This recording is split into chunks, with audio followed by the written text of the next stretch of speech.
The Soul Selects Her Own Society by Emily Dickinson, 1830 to 1886.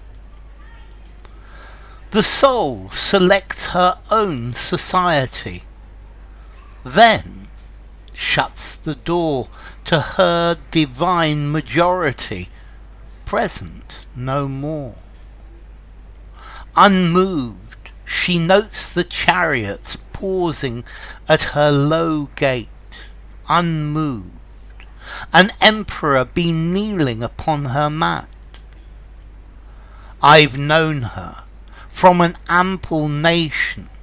Choose one, then close the valves of her attention like stone. Okay, this is a poem by Emily Dickinson. Emily Dickinson was an American poet from Massachusetts. She was a recluse and spent her time alone, or maybe with one or two very good friends. She wasn't famous during her lifetime, but nowadays she's regarded as one of the most important figures in American poetry. But she only became famous well after her death. During her lifetime, her poetry wasn't published. She was also a very keen gardener. So, what's this poem about? Well, I think this poem is about self-reliance. It's about individuality. And I think this poem perhaps shows her as part of the transcendental movement. Walt Whitman's part of the transcendental movement. And the transcendental movement was supporting the ideas of self-reliance, being an individual, exploring yourself and being the person you are and not obeying the norms of society. Now, as a recluse and a nonconformist, not getting married and living on her own, she was showing her individuality. She didn't care what society thought of her. She was viewed by the people of Amherst as rather eccentric. So, let's see. The soul selects her own society, then shuts the door to her divine majority, present no more. So the soul, your soul, selects the company that you want. You choose, your soul chooses who you want to be with, and then you close the door on everyone else. And I think she is very happy being alone. She's very happy to live in isolation. That she was very happy like that. Maybe she is also could be referring to her sister-in-law Susan, who was her brother's husband, and she was I think Susan was her greatest friend. So what this is saying is the soul chooses the people the soul wants to be with, and then it shuts the door to her divine majority. So, and the soul then shuts the door, it shuts away access to other people, and these other people are then outside. These are people who are no longer of interest to the person. So you select the people you want to be with, and then just reject or shut out everyone else. That may be reject everyone else.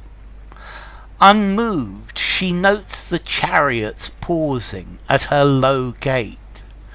So the chariot, a car, or so she sees the vehicles stopping at her door, stopping at her humble door, but she's unmoved.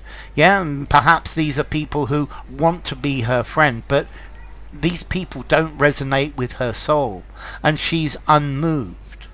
And again she says, unmoved, an emperor be kneeling upon her mat. So maybe an emperor or a king is kneeling and begging her to go out with him or to be his friend, but she's not interested. She's unmoved. So it doesn't matter who you are. It matters your soul inside. And the people that she wants to be with, she's looking at their soul. She's not looking at their status.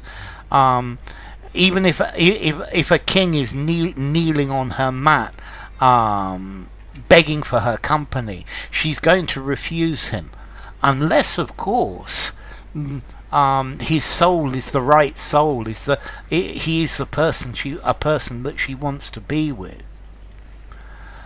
I've known her from an ample nation, choose one. So sometimes the soul just chooses one single person from the whole, or from everybody in the country. Just choose one.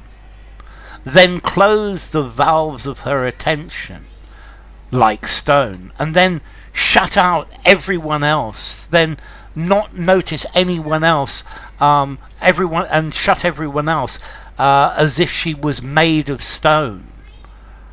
I like this metaphor, close the valves of her attention. The valve is closed and there is no more. And I think in this she's talking about her solitary life, and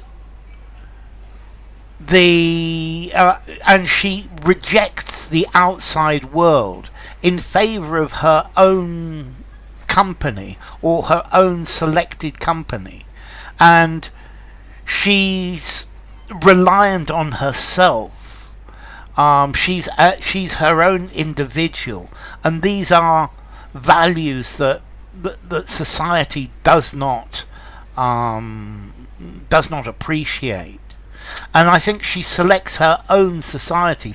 That may be being on her own, or being with the few, if not only one person that she likes to spend her time with. She casts out the majority. She's not a person to be with everyone, the life and soul of the party.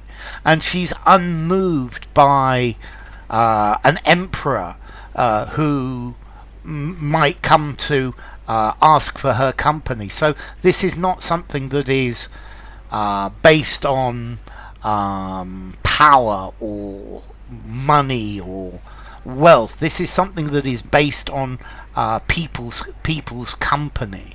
And she chooses one from an ample nation before closing the valves, and that one may be herself, or it may be a close friend, or even a lover, but she does not like most people. They are not. They do not have a soul that is similar to hers. So, The Soul Selects Her Own Society by Emily Dickinson.